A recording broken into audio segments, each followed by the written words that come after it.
Hello and welcome back to the channel. Thank you for joining me on another of my interviews. I'm out and about doing a walk and talk. As you know, society is very much broken. And one of the areas that I've been talking to a lot of the sovereign people and people who are concerned about law and lawfulness is, of course, our prisons. I very much enjoyed my conversations with Clive Freeman. You may have heard him on the channel. We haven't been able to see him for ridiculous reasons. And he's the gentleman who's been put in prison for a crime that he didn't commit. It is a case of, I've forgotten the term, miscarriage of justice. And I want to introduce you to another gentleman who has had a similar but completely different case, miscarriage of justice. And it just goes to show how the law system as it stands is really not fit for purpose. So it's my pleasure to meet up with Sean Parker. Hello, Sean. Hello, Richard. And every now and again I just need to make sure that I can see the little preview window. Now, the lovely Julia often films these interviews, but she was not available today, so forgive me for holding the camera. So, Sean, you've got a very interesting case because what happened to you could happen to anybody. And it's very much of the almost of the Me Too sort of situation that's come up, and it obviously now it goes to show how warped the system is. So I'm going to ask you, if you don't mind, and we had a little brief chat about this, about how much you can say about your case. If you would just give us a little rundown of what happened to you. Yes, certainly. In 2016, I was helping to run an arts centre here on the Sussex coast, not in this town, and it was very successful. But in the Christmas of that year, the December, I was accused of sexual assault. Right at the time when Harvey Weinstein was being arrested in New York. Oh, right. Full of everybody's television, all the rest of it. Yes. So that was the birth of this Me Too movement, wasn't it? That was the birth of Me Too, in the sense that, I mean, it had been going as a hashtag for years before that, but it became very bubbly because of a lot of cash chucked their way after the Title IX sort of directive coming out of America, which was Joe Biden basically weaponising college campus rape accusations just to make them all happen. Oh, right. A very simplistic way of putting it. Yes. But they chuck money at it, and all those young students their futures are destroyed. Yes. Oh, that's awful. So, yeah, I was arrested in that 2016, and then I was on bail for another 14 months after that. So sexual assault obviously is a very bad thing, and so a lot of people will think, well, you know, if it's sexual assault, maybe you ought to have gone to prison and things like that. However, if you didn't do it, then it must be a difficult thing to prove it because you've got he says, she says. Right. Used to be he said, she said, but since 2010-ish, it's been to believe the victim. Just like a blanket thing. That has been the enacting of it. I mean, that's not in law. It's a directive introduced by Keir Starmer, amongst others. So it's a policy, not legislation. Yeah, exactly. They've introduced loads of things by policy, because you don't really have to have the law as pat if you have various ways of doing things. So basically, it's a trial by allegation, basically. Right. This is what my defence said, and it's what I said. I mean, it's a one-night stand. I don't want to belittle anything or anyone. Well, people have one-night stands all the time. Yes. And one assumes that when you have a one-night stand, you're both consenting to whatever happens, unless, of course, there's an obvious no, I don't want this from either person. So presumably that wasn't the case in yours. Well, that's the case that that wasn't happening. We were both drunk, consensually drunk, and that's what my defence said, and their prosecution said she just submitted to sex, and so they went to 2 and 4 on this, but there was no evidence of anything, except some CCTV, which was us getting close, and there was nothing to do with the event, which was upstairs. Presumably, if you're likely to be having consensual sex, you are presumably just as likely to be getting close in those hours before such a thing happens. Well, that's exactly it, yeah. I mean, if you didn't, and you just barged in and you were having sex with somebody against their will, then it seems a much more stated case that something rather nefarious happened. But if there's this sort of gentle build up to it, it seems most probable to me that you were both sort of, you're adults presumably, and you're yes, and you know the game and you know what's about to happen. Well, in theory, absolutely. You got it right, and we were friends. Yes. And the people that reported it was the boyfriends, so it wasn't even them themselves. We'll nip through. Oh no, we'll nip through the next one.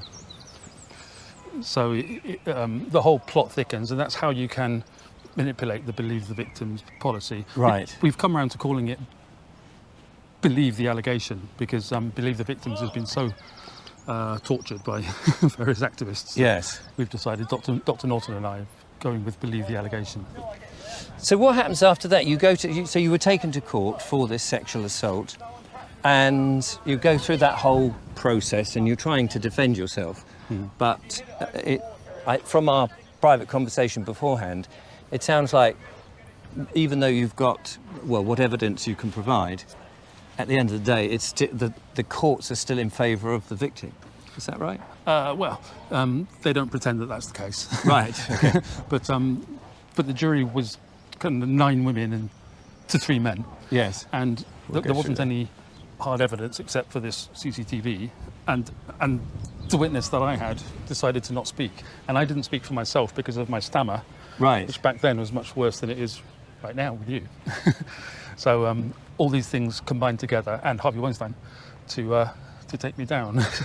This is my defence. Anyway. Yes. No. And you don't have to defend yourself here. No. I think it must be very difficult for men who are put into this position, because I mean, even people watching this may well say, oh, well, we'll nip round here because we'll just avoid the children. It's not good to film children, obviously. Quite. But people, they'll...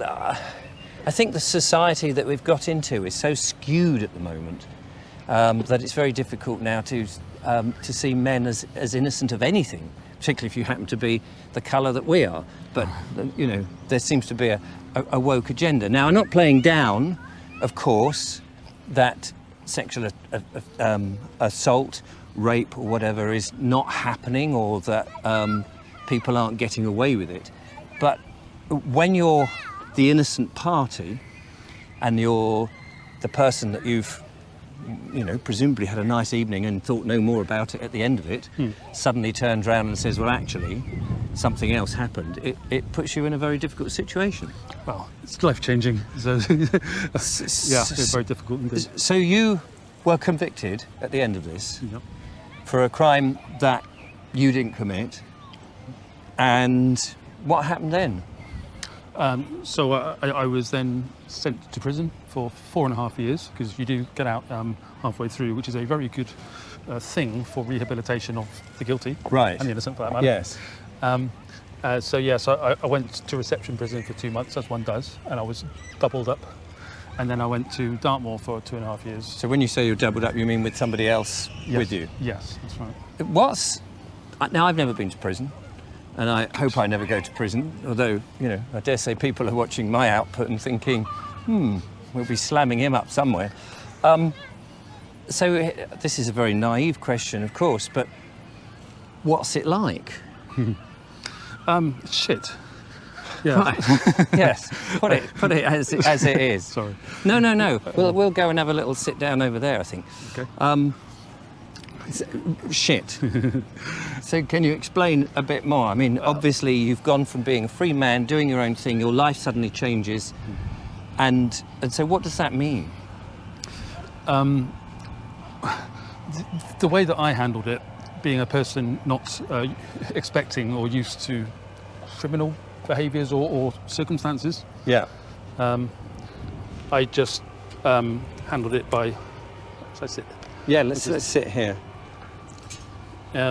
By seeing it as from outside, so just kind of commenting on it as a writer and an artist, and becoming kind of an expert in the law, I suppose, and the cultural politics that go behind this kind of thing. Yes, because you've got everything to gain because you didn't do it, and they put you in this position. I mean, you're presumably put in with all sorts of other people who have all sorts of other issues that go with them, which must be very challenging.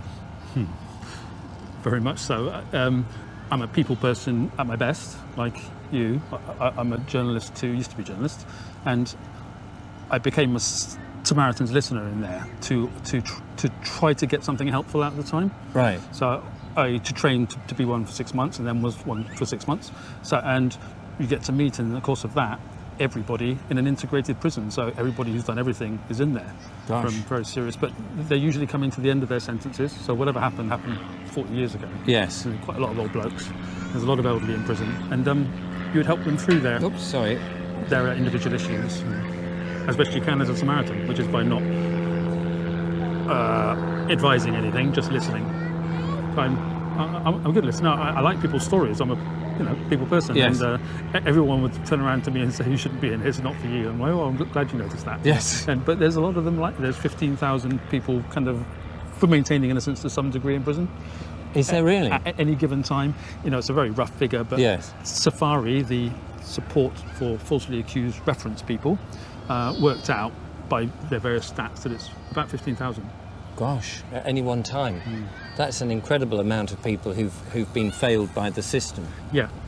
And so, and you said you went to what did you call it? Introductory prison. The first one was a reception. Reception, yes. Sorry about my vague terms here. I'm not a journalist, just a YouTuber trying to weave my way through all of these things. Then what happens to you after the reception? Right, so you're in the reception prison, like somewhere like Brixton or Winchester or Bristol. Yes. Like an old Victorian place. And presumably everybody else in there is also in the reception mode. Yeah, you're all going to be sentenced, or you're going somewhere else, or you're on remand. There's right. a lot of remand prisoners, which is disgraceful. It's like they're sticking people away without convicting them. Right, so they must be very angry. Angry, confused, suicidal sometimes. I don't like to weaponise that word too much, but they are really, really low. Gosh. Yeah. So after a couple of months, you'll then move to somewhere where they're allocating what to do with you, I suppose. Yes, your case is being processed in some office, and they've decided, right, Parker's going to Dartmoor. Right. So, and that's where you went. Off you go in a meat wagon inside, and in your sweatshirt and your pumps. Gosh. And you quite quickly get to gravitate. The best thing about the whole process was to gravitate towards other people in a similar boat. Yes. As in ex-bosses and teachers and people like that who've somehow their employees or their surroundings have got upset with them, and they've sued them for something, and it's all gone wrong. There's people who spent like £1 million on their defence, and I didn't do that because I didn't have £1 million, but lots of my pals did. So the stories they have are much worse than mine. Right. Gosh. I mean, and this is what the public don't know about generally, unless you have a friend or a colleague or somebody has gone through this. You're totally ignorant of the facts and of course what goes on the inside. So did you spend 4 years at Dartmoor? No, it was the 2.5 years there. Which is very remote, isn't it? I mean, I've been to Dartmoor and I've seen the prison, and there's a little museum, and you can go to the museum and you can see how it used to be, and there's these warders dressed up in the old Victorian outfits. Yeah. Probably obviously a bit different. Well, it's a very historical place, and so the historian in me was going, right, you're in a very historical place, try and enjoy that. Yes. And when we got to go outside, which is now and again, not very often, you're able to see the granite blocks and the moors outside the prison, and it is very stunningly kind of bronzy country. Oh right, it's all that wuthering heathland and open and desolate. Desolate, and I was brought up in Devon, in Exeter, so there's a sense of going home, right, but under rather different circumstances than expected. Not the circumstances you would have wanted, of course. Right. So a little bit of time there, and then somewhere else. Halfway through that in January 2020, the COVID hit. Right. So we were all banged up for 23 hours a day for a couple of months. 23 hours a day. Yeah, it's awful. Though on your own, or doubled up. The good thing about Dartmoor is that everyone has their own cell. When I was there, right. Oh, thank God for that. If you didn't get on with the person you're with, it would. I mean, it's bad enough as it is. Yeah. There's all kinds of horror stories that didn't afflict me in that sense. Yes. They shipped some of us off to decent. There's a thing that's misunderstood about it somewhat, is that being actually in your cell, yes. When you get to open prison, it's your room, but in this prison cell, is that it's actually a safe space in the sense of it's yours. I'm not going to say comfortable to irritate your viewers, but you've made it your own space. Right, you own world. Have kind of curtains and rugs everywhere. It's not like that. No, it's grim but it's your own world. You're allowed your couple of chocolates in the weekend. There's a TV, so you watch Jeremy Vine. Or you don't get you on YouTube. Rather, you didn't watch Jeremy Vine of all people, but there you go. For example, and all the terrestrial channels, but they don't have internet. Right. Okay. Yeah. So there is some humanity in there because. Yeah. And is there any sense that when you're in prison? I mean, I don't want to divert from the case, but is there any sense that they're playing with your mind? That you're going there to serve the time for, in your case, a crime you didn't commit. But even if you had committed it, you're serving that time. And then once you've done that, it's like, okay, you've done it. You're a free man. You've been a bad boy. We slapped you on the wrist. We've locked you up. Is there a sense, though, that there is a different agenda? I think the idea with sex allegations for the last 25 years, since Tony Blair came along, just to grandstand a little bit for you, is the sort of, if this happens to you, your future is gone and over. And they don't like you talking, they don't like you speaking, they can't always put conditions on, but for some people, if they break them, then, there's back to prison, all kinds of things.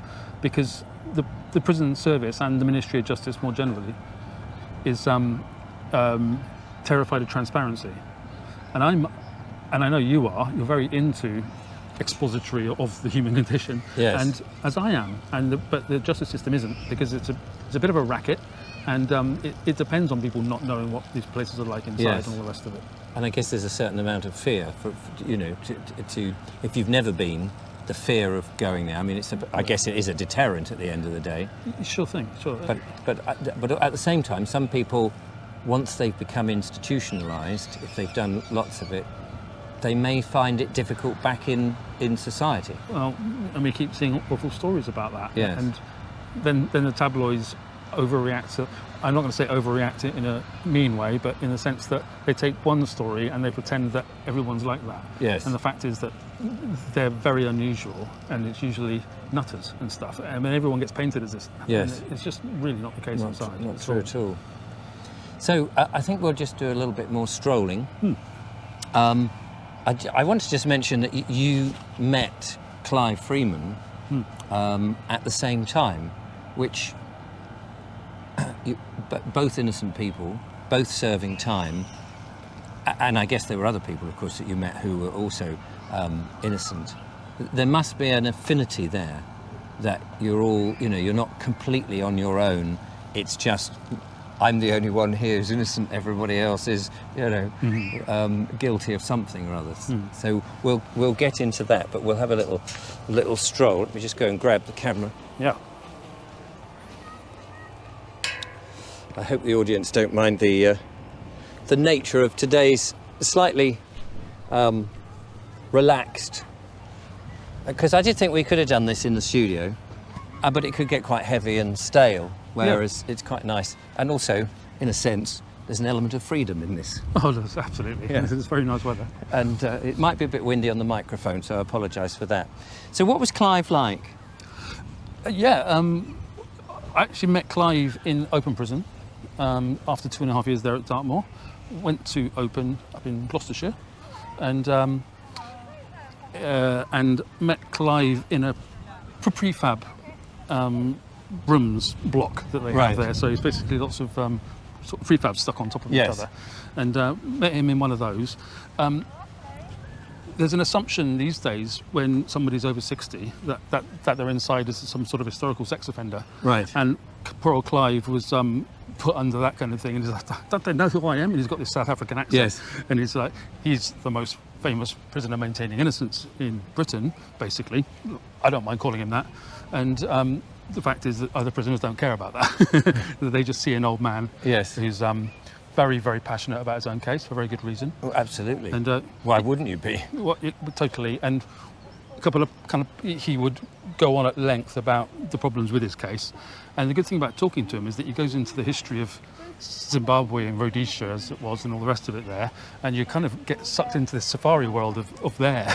Right. What was going on. So that was really interesting. Yes. And he was obsessed with botany. He said, "What do you mean you can't understand what that is? Are you fucking English or something, Sean?" And I'm like, "Sorry, I just don't know what every flower's called, you know." Yes. So that was his kind of take on things. Yes. So you got on okay, because I know he was quite solitary. We seem to keep getting put next to each other, and well, that just happens in there. And he would have a habit of kind of leaving on his bathroom lights in these pods, which are balsa wood basically. They're very thin, Yes. and the fan would keep going. And I'd say, like, "Clive, can you turn that off? It's really noisy." And he's like, "I was only gone for 10 minutes." And so he actually kind of remembered that after he met Dr. Norton recently. Oh, yes. And remembered that. He didn't realise that I was working with him. Because I said, "I'm going to try to do my best to talk about your case when I'm out, Clive, don't worry." Yes. But I think he's heard that quite a lot over the years. Oh, yes, of course. And a lot of people, once they're out, probably so busy with what life now offers them and the difficulties they have, they probably forget a bit. Yeah, they scurry off. Yes. So okay, let's go back to you then. So you served your time, and at some point, of course, these 4 years are up, and you're out. And then what happens to you? You're on probation then. Yeah, that's correct. Yeah. Which presumably means going to an office regularly and saying, "Hello, I'm still here. I haven't absconded," and all of those things. That's exactly it. You come out and you're kind of automatically high risk. Everybody is when they come out of prison. Oh, right. To check them. And then after 6 months, if everything's okay, then you go down and I'm like, "Well, I'm innocent anyway, everything's going to be fine." Yes. Anyway, but that's not how they see it. No. They've got a different risk criteria, which Right. they Yes. apply to everybody. And I suppose from one perspective, I mean, the people inside the prison, the warders and those people who are checking on you, they may not, I suppose they have to know your case to a degree, but they weren't there at the trial. They didn't necessarily hear all the evidence. So as far as they're concerned, I suppose they think, well, the system has found you guilty, even though you say you're not. Yeah. And they've got to treat you that way, which is a bummer for you. That's their constant line. But that, yeah. You've been found guilty in a court of law, whatever you say. Yes. You're a lovely bloke, Sean, but yeah. And that's pretty much And all the way through. and that, I guess that must play on your mind. Well, it's infuriating. Yes.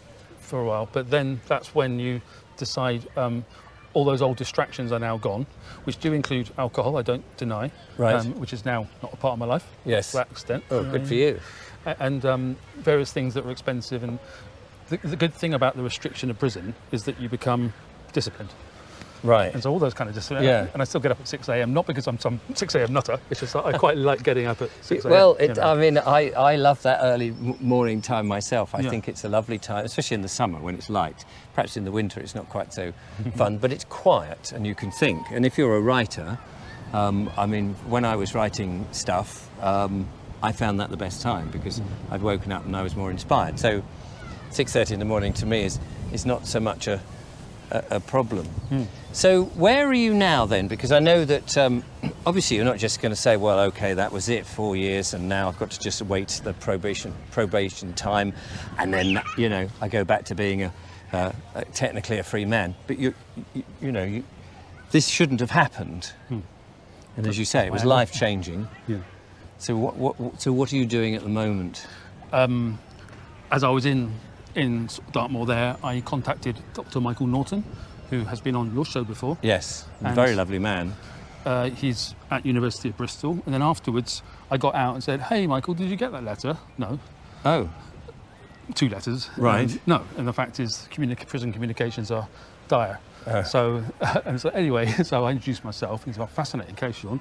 And then we discovered we have a shared love of art and music, and just became great pals. Oh, brilliant. And he asked me to become editor of False Allegations Watch because he noticed that I enjoyed writing. I'm a writer. And so I'm now editor of False Allegations Watch, part of his Empowering the Innocent organisation there. And so I'm very closely affiliated with University of Bristol. And we're working on loads of projects all the time. And kind of Clive's case with the CCRC Watch. Yes. We keep pursuing that. Mr. Jeremy Bamber is a part of the stable. And one that's very close to me is Mr. John Lee Osborne, who was sent away for 18 years for rape. But it's a deceit arrangement. And the Law Commission, the Criminal Law Reform Network, are trying to introduce now the crime of deceit sex. So basically, if we meet in a bar and I say I'm a bricklayer, the next day you discover I'm a barrister, then you could accuse me of rape and take me to court. Oh, right, gosh. So that's a very simplistic way of how deceit sex might work. John Lee Osborne was convicted of that 4 years ago, a version of that by his ex. Right. So does this law exist or not? And they're trying to put in lots of things at the moment, like the juryless trials. Right. That's madness. That's the Law Commission in England and Wales. They're trying to see, doing a consultation on the false allegations movement. We're all saying this is madness. Yes. And they're trying to have the judges, the remaining judges, enact the decisions based on rape myths, which are theoretical. All the rape myths are very, very theoretical, and you don't have to be a men's rights activist to point this out. You just have to. Any human situation, like you mentioned earlier, is a human situation, but they're pretending it's a rape myth. Let's go and perch down here. I'm going to try and put the camera in a place. Beautiful. So you're appealing Yeah. to your conviction, and that must be a tricky process in and of itself. It's a long process. Let's sit on one of these benches here, and I'm going to attempt now to put the camera on the floor and look at us, which may or may not work. But bear with us, ladies and gentlemen, as we do this and straighten up the camera. And there we go. Kind of works. So yes, so the appeal, that's I mean it's kind of going over. Is that going over old ground? And well, you tell me, because I have no idea really. I actually appealed once from Dartmoor in handwriting, basically. If you apply after 1 month, you're out of time. So I checked. So you've got to do it within a month? Yes, within a month of getting there. Absolutely messed up. And Yeah. So not thinking straight. I didn't succeed in that. I did it 6 months later, and they said it's fine, out of time's fine. A bunch of handwritten issues, which I've kind of gone into a little bit, and some more. Yes. And they came back, the appeal court came back saying, irrelevant, no, this... I said the fact that I didn't give evidence because of my stammer. The appeal judge said that doesn't have any kind of bearing on the conviction, and like the fact that I didn't even... So just that, but there's many of them. Yes. Now I'm out, I'm working with the falsely accused support organisation, FASO, who are quite big, in doing another appeal, and they're helping me. It's been a year, but we're putting it together professionally, properly, not just written from a cell with my handwriting. And if you weren't, I mean, your conviction period, although you're out now, runs out in 2 or 3 years' time? Yeah, in 2026. In 2026. But you want to clear your name, because what does it mean to you now that you're out? I mean, how does it affect you, having been inside, especially for a crime you didn't commit, in terms of work-life balance and all of that? Well, one little anecdote from this, which I guess is that I was offered a job as an editor, as an official editor for a normal kind of for a magazine. It's not easy to get that in any context.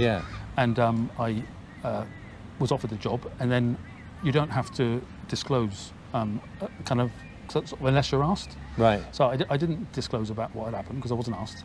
And then the probation said, you have to disclose. And I said, but there's no guidelines. So we had a bit of a row about it. I said, fine, I'm disclosing. And I told them, and they said, well, all right, we're going to take away the offer then. And I didn't get that job, which is an official, proper Yes. Not that the job I'm doing now is a proper editor's job, but this is a paid full-time, something not to do with justice reform, basically. Right.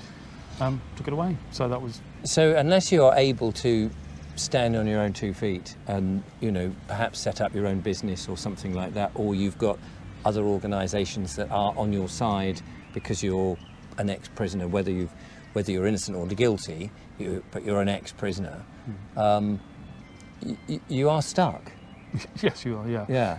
It's a part of the thing that the people who have orchestrated all this, who are basically power feminists, without wanting to demonise any group, but I'm having done lots of research, is that basically it's a way of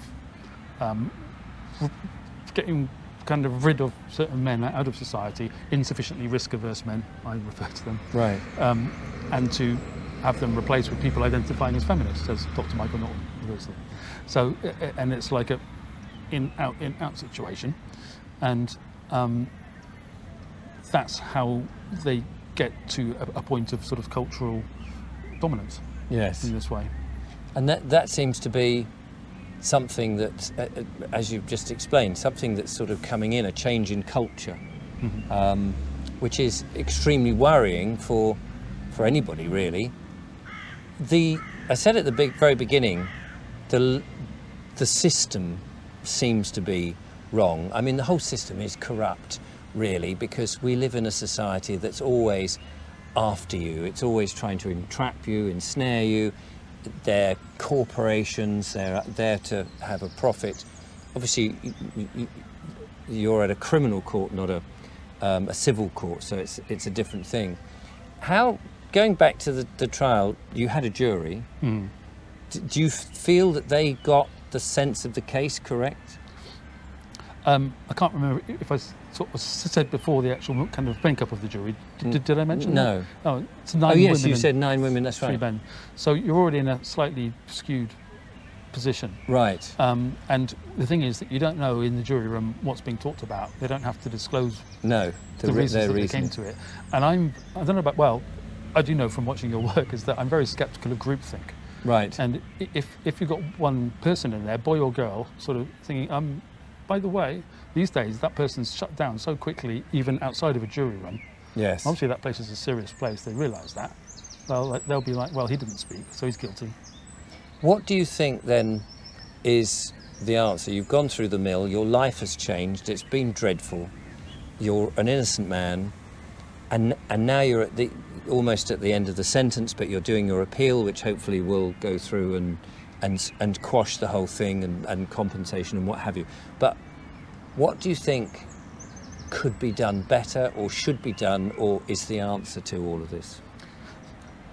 Unfortunately, I think it's about power.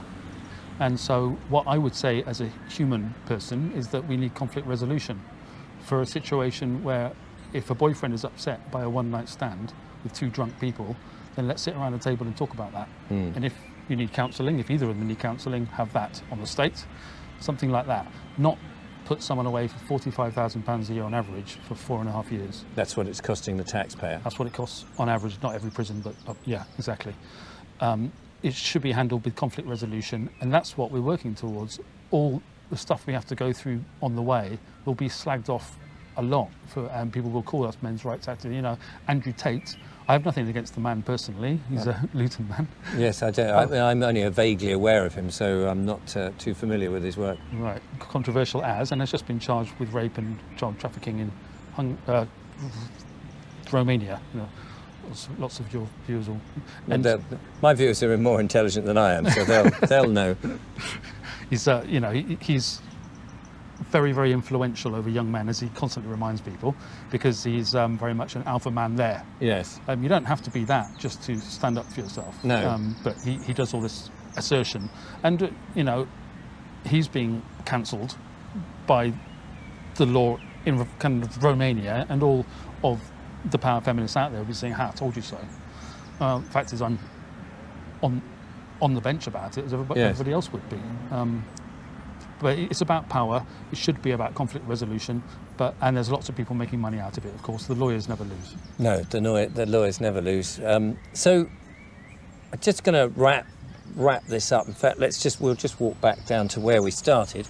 Sorry about this, viewers. I mean, it just saves me holding the camera, really.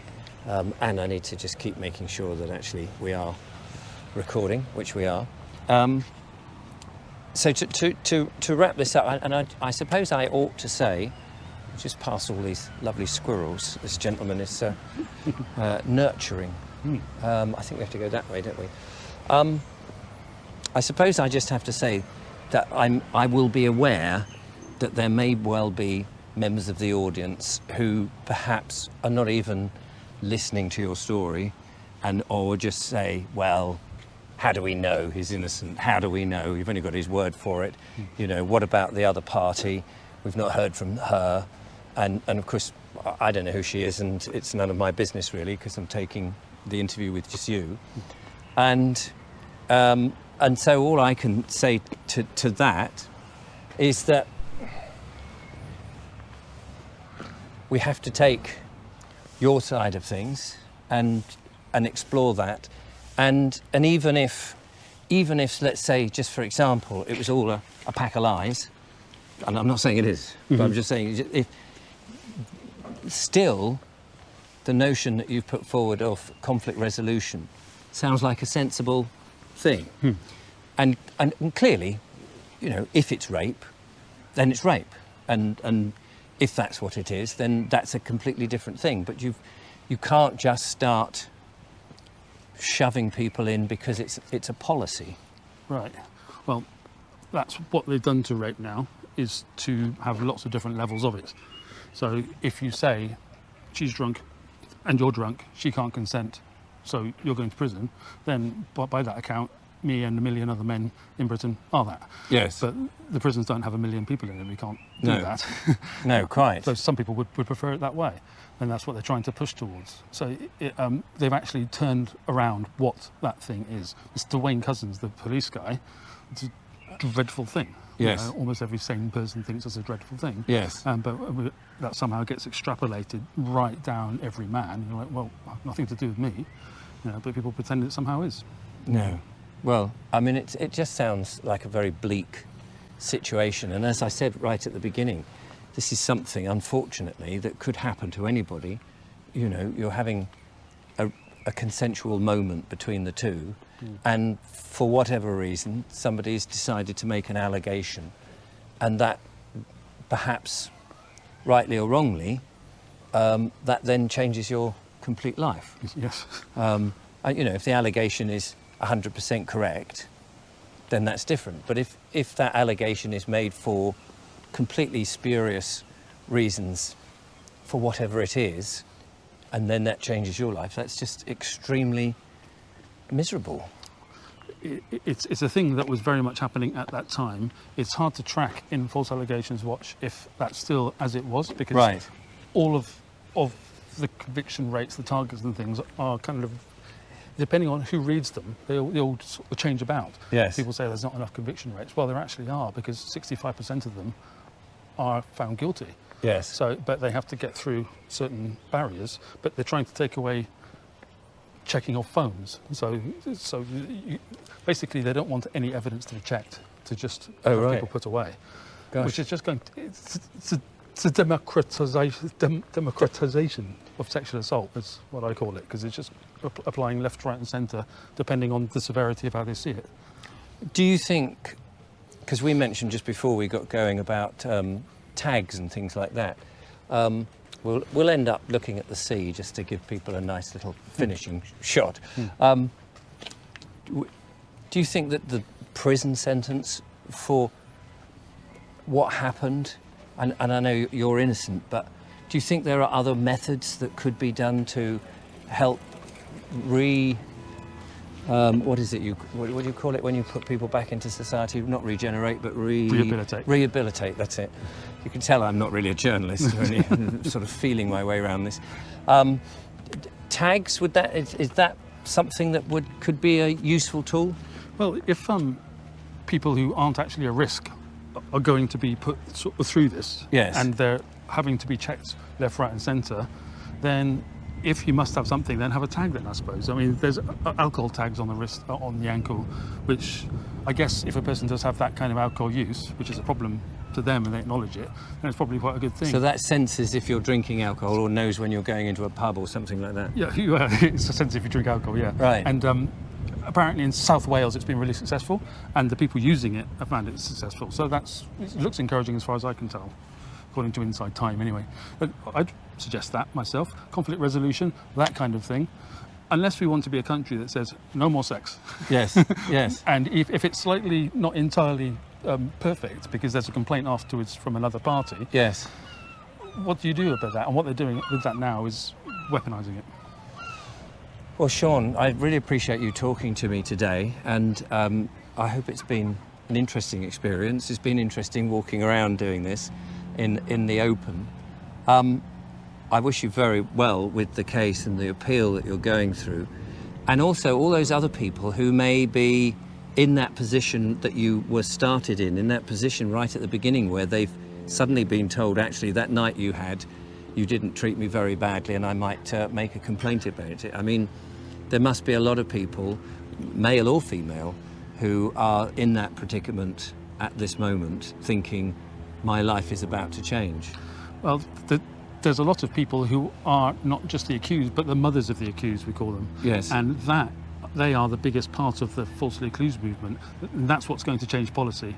80% of the people supporting me and supporting everything else are the mothers, the wives, sisters, of boys and men who've gone through this. Yes. And that's actually who I'm writing for and editing for, those people. Because there's a lot of character assassination in there. I mean, I didn't mention it. It just suddenly occurred to me that when you're in the court, there must be people who say, well, Sean wouldn't do like this. Sean's not this sort of person. Does that count for anything?